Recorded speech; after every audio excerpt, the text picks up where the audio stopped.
सत्य से पूर्ण है।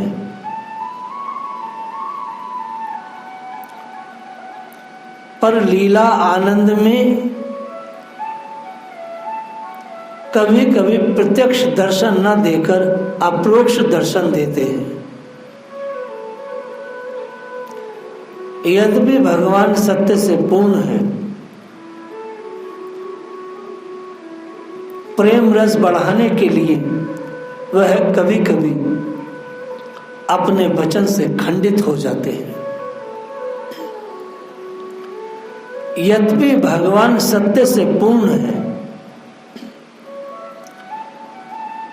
परंतु कभी कभी ऐसा देखा जाता है कि वो झूठ बोल रहे हैं। ऐसा लगता है झूठ कह रहे हैं, खंडित वचन बोल रहे हैं, परंतु उनका खंडित वचन या उनका झूठ भी सत्य से, प्रेम से, सत्य से, प्रेम के तत्व से भरा होता है।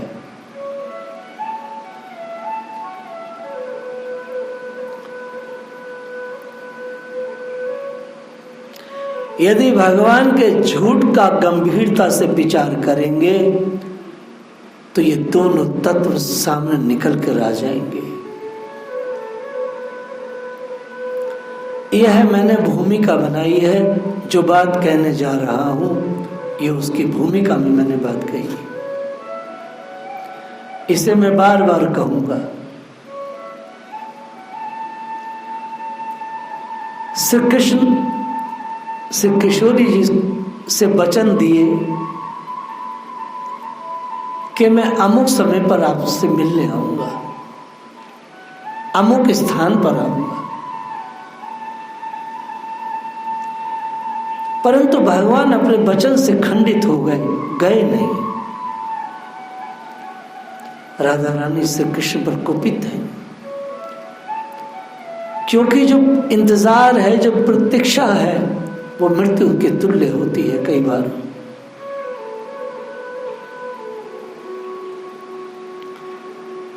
भगवान ने संध्या काल में आने का वचन दिया था, लेकिन भगवान पहुंचे ब्रह्म मुहूर्त के कुछ देर पहले, यानी 3 पहर की रात्रि बीत गई। राधा रानी भगवान को देख करके बोली, हे कृष्ण, तुम्हें यदि नहीं आना था तो आने का वचन क्यों दिया? क्यों कह गए थे सबके सामने कि मैं आऊंगा? क्यों इन व्यर्थ की झूठी कसमें आप खाते? मुझे तो बड़ा आश्चर्य है, मैंने तो आज तक देखा नहीं था। आपके लिए तो कहा गया है सत्यम परम धीमहि। आज जो गुण तुमने प्रकट किया है, हे प्रीतम, मैं तुम्हें ऐसा नहीं जानती थी। ये गुण तो बड़ा सुंदर प्रकट किया है, कहीं वेदों में, शास्त्रों में नहीं है ऐसा गुण आपका लिखा हुआ। अब आपने यहाँ आकर अपना दिव्य दर्शन दिया है, बड़ा अच्छा किया। श्री किशोरी जी व्यंग कर रही हैं, हमारे तो जन्म जन्म के ताप नष्ट हो गए।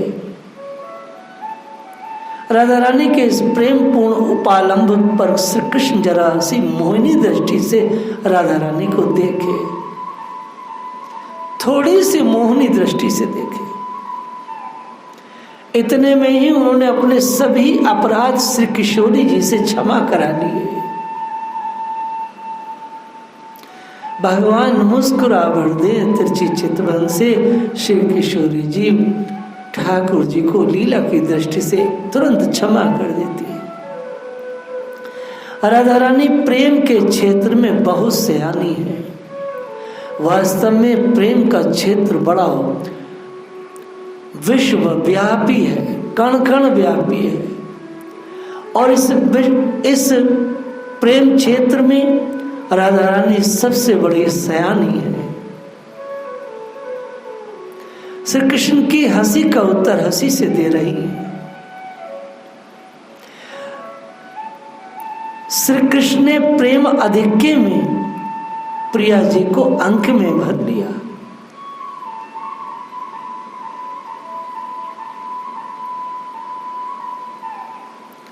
मैं हरिसु हूं मान की ओरी। कभी कभी श्री किशोरी जी से भगवान जब कह के जाते तो नहीं आते हैं, तो कई बार वो बहुत लंबा मान करती है।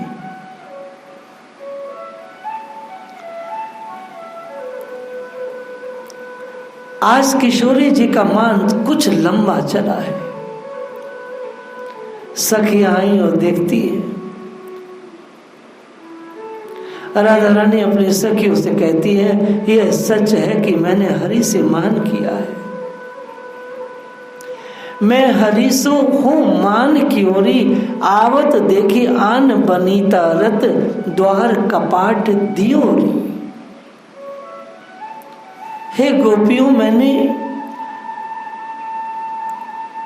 हरि को किसी दूसरी स्त्री के साथ आते देखा तो क्रोध में आकर द्वार के कपाट बंद कर लिए,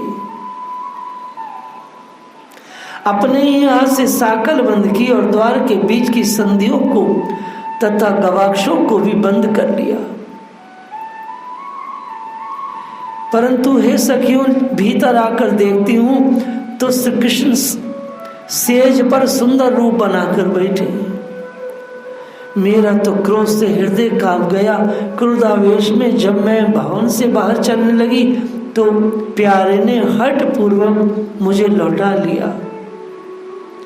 क्या कहूं, कुछ कहते नहीं बनता। लौट कर देखा तो गोविंद का कुछ दूसरा ही रूप था। दूसरी स्त्री के साथ रमण करने वाले गोविंद वे थे ही नहीं, वे तो हर प्रकार से मुझ पर समर्पित और रीझे हुए गोविंद थे।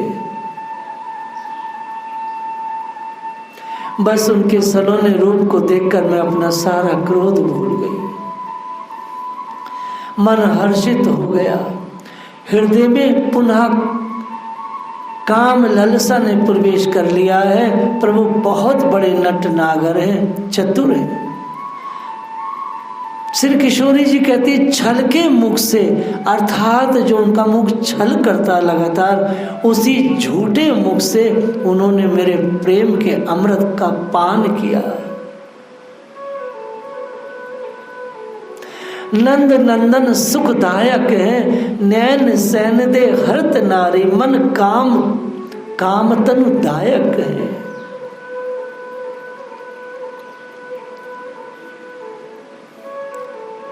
संसार में भगवान को कोई नहीं पा सकता, उपनिषद कहता है। या तो भगवान स्वयं कृपा करके किसी का मन चुराते हैं, या फिर गुरु कृपा से किसी के मन को अच्छे लगने लगते हैं।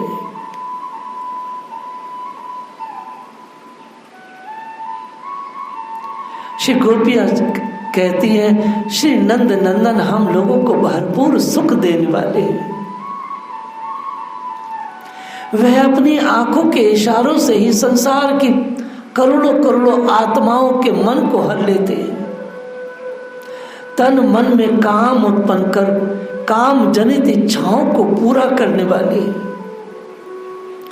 भगवान बहु आत्मा रमण है।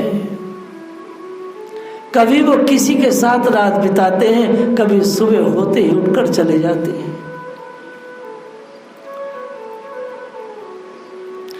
कभी किसी के साथ सारी रात जाग कर बिता देते हैं और किसी के तन मन में विरह जगा देते हैं। गोपियां कहती हैं, वे कृष्ण जो मन में आता है वही काम करते हैं, वैसा ही रंग उत्पन्न कर देते हैं।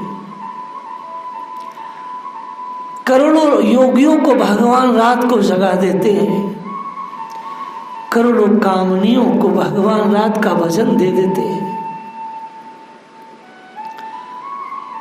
लाखों कीर्तनकारों को ठाकुर जी जगा देते हैं। कई बार स्वयं सो जाते हैं, कई बार रात भर जाग करके श्री गोपियों की चर्चा को सुनते हैं।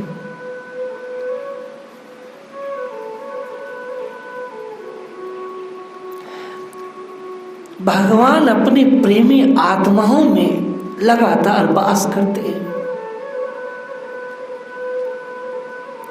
वो प्रेमी आत्माएं, चाहे वो स्त्री हो या पुरुष हो, भगवान तो प्रेम के भूखे हैं।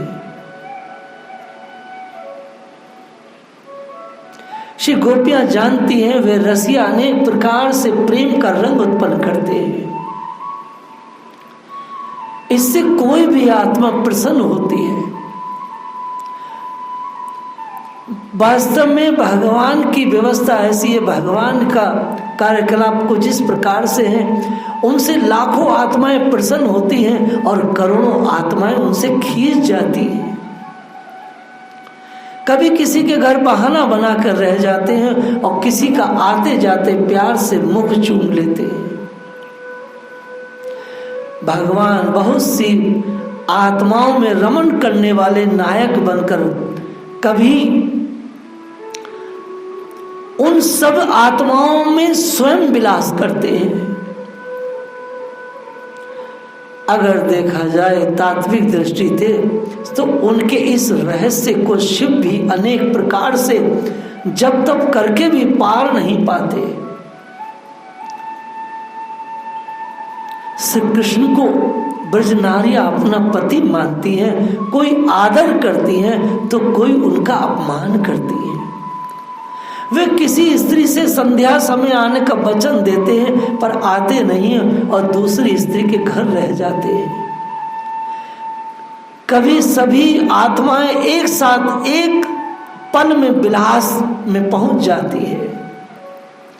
श्री नंदलाल का यही चरित्र है।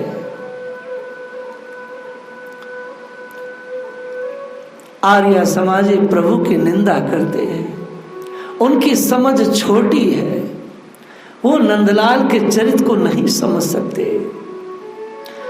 भगवान के चरित्र को समझने के लिए भगवान से प्रेम करना होता है और उनसे प्रेम करने का सबसे सुंदर सरल उपाय है कि उनके नाम का आधार लेना, अर्थात उनके नाम को लेना।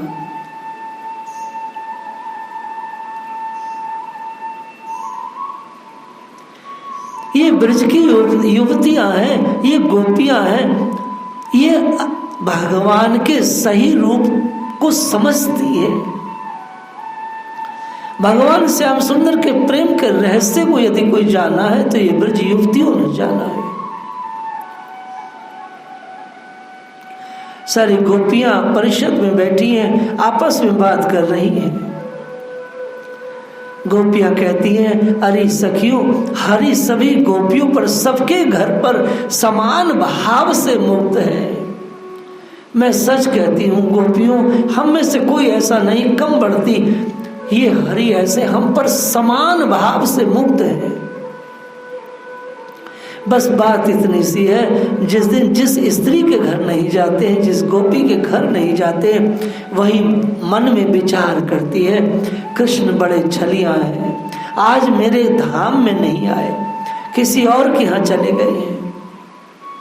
इस प्रकार वो क्रोधित होती है। श्री गोपियों का प्रेम भी बहुत क्रमिक है, अर्थात खंडित प्रेम है, खंडित उनका क्रोध है। कोई कोई गोपी कहती है श्री कृष्ण बड़े लवार हैं, बड़े झूठे हैं। भगवान सत्य से पूर्ण है, उनका झूठ भी सत्य से पूर्ण है। भगवान लीला में लुका छिपी का खेल खेलते हैं। समस्त आत्माओं को भगवान मन से बड़े अच्छे लगते हैं।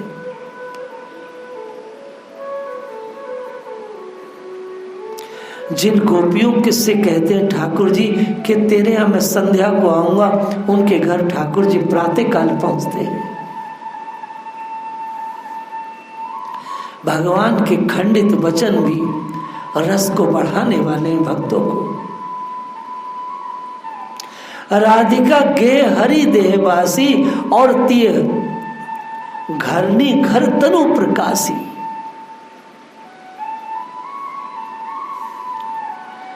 राधा रानी के एक निष्ठ प्रेम का सार तो आचार्य गणों ने बड़े भाव से गाया है और वो जानते भी हैं।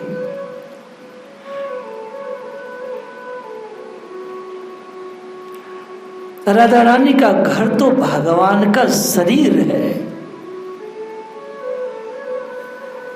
अगर कोई कहे कि श्री किशोरी जी का घर कौन सा है, तो श्री किशोरी जी का घर जो है वो श्री कृष्ण का शरीर है। श्री कृष्ण के शरीर में स्थित उनका जो हृदय है वहां राधा रानी बसती है। जबकि अन्य गोपियां अपने शरीर के ही घर में कृष्ण गमन से प्रकाशित करती हैं। जब भगवान उनके घर में गमन करते हैं गोपियों के, तो उस गमन में इस गोपियों का घर प्रकाशित होता है। लेकिन राधा रानी तो भगवान के शरीर के हृदय में रहती है। राधा रानी की आराधना मन की आराधना है, जबकि अन्य गोपियों की शरीर की आराधना है। राधा रानी के हृदय में हरि ही पूर्ण ब्रह्म के रूप में विराजमान है और कोई दूसरा नहीं है। अर्थात राधा रानी के हृदय में श्री कृष्ण के अतिरिक्त कोई और है ही नहीं। इसलिए राधा रानी के लिए हरि ही सब कुछ है। श्री कृष्ण के लिए भी राधा रानी सब कुछ है। दोनों में कोई भेद नहीं है। जैसे दीपक से दीपक जलता है, उसी प्रकार राधा रानी के प्रेम को देखकर सभी गोपिकाओं के हृदय दीपक भी प्रेम की ज्योति से जगमगाने लगते हैं।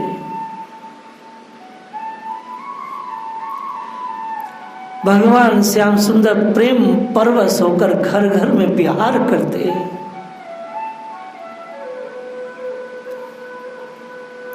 नायिकाओं के खंडित वचनों को बार बार सुनने के लिए ही श्री कृष्ण ने उपाय किया है। भगवान ने हजारों बार कहा है, हे ब्रह्मा, साम वेद से जब आप मेरी उपासना करते हैं मुझे भाती नहीं।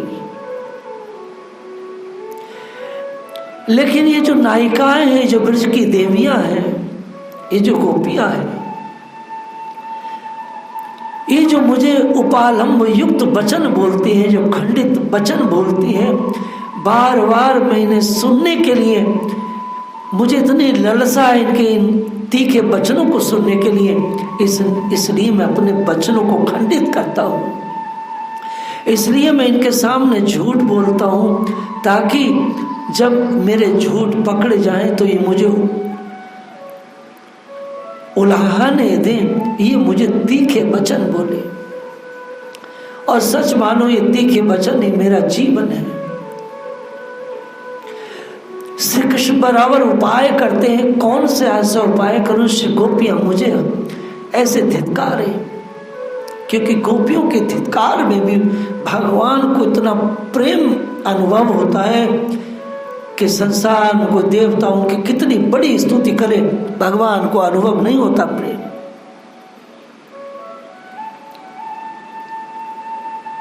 जिस नायिका के पास चले जाते हुए प्रसन्न हो जाती है, जिसके पास नहीं जाते हुए खंडिता होने के कारण अनेक प्रकार का उल्हाना देती है।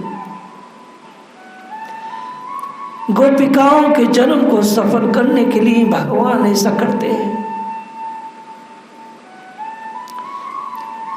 वे नारियों के श्रवणों को प्रेम रस से सिक्त वचन सुनाते हैं। मीठे रसपूर्ण वचनों से सबका मन मोहित किए रहते हैं। ऐसे लाडले दुलारे भगवान को छोड़ करके संसार कहां पड़ा है।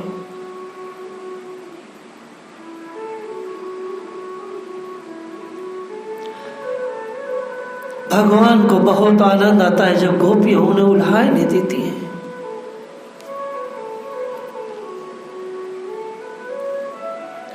जहां वचन दिया वहां जाते नहीं, वहां तो गमन किया नहीं, जानबूझकर किसी और नायिका कर चले जाते हैं। भगवान का यही चरित्र है।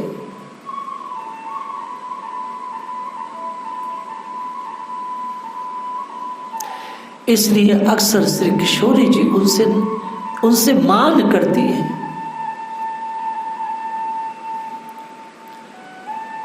भगवान श्याम सुंदर राधा रानी से कहे कि जल्दी से मैं आऊंगा, आप बिल्कुल नाराज नहीं होना।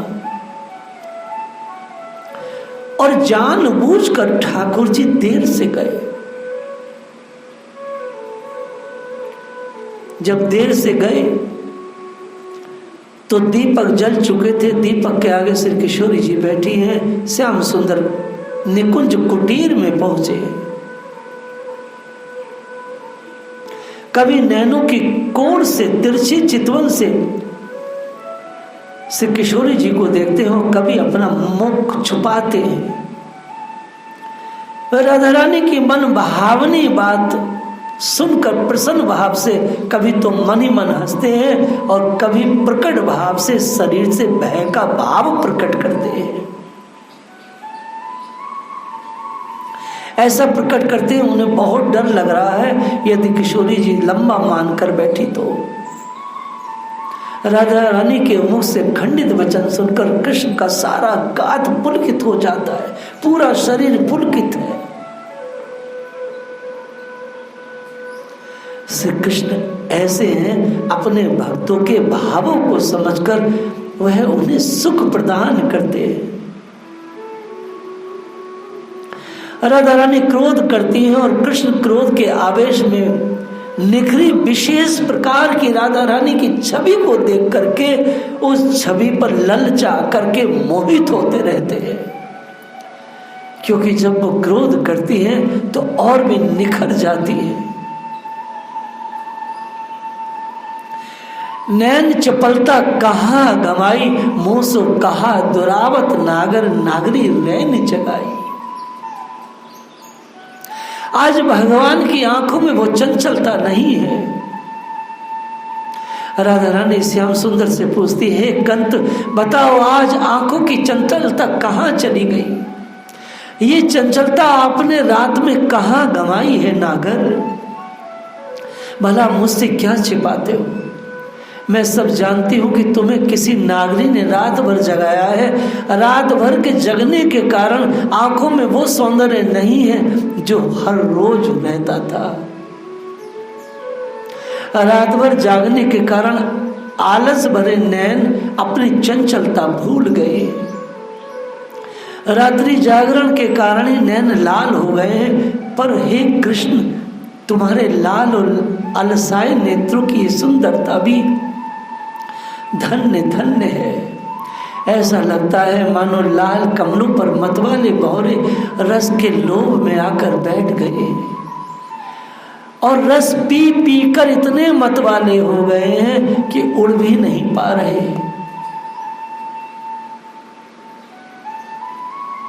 हालांकि जमाई आने के कारण पलकें झपकी जा रही हैं। आलस से भरे कृष्ण के अंगों का माधुर्य भी मन को मोहित करने वाला है।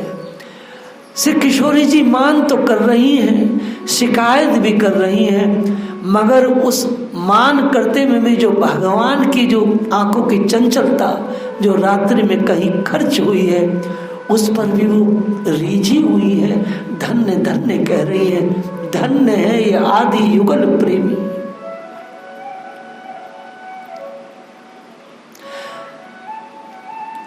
आगे की लीला को हम लोग कल स्मरण करेंगे। जय श्री राधे।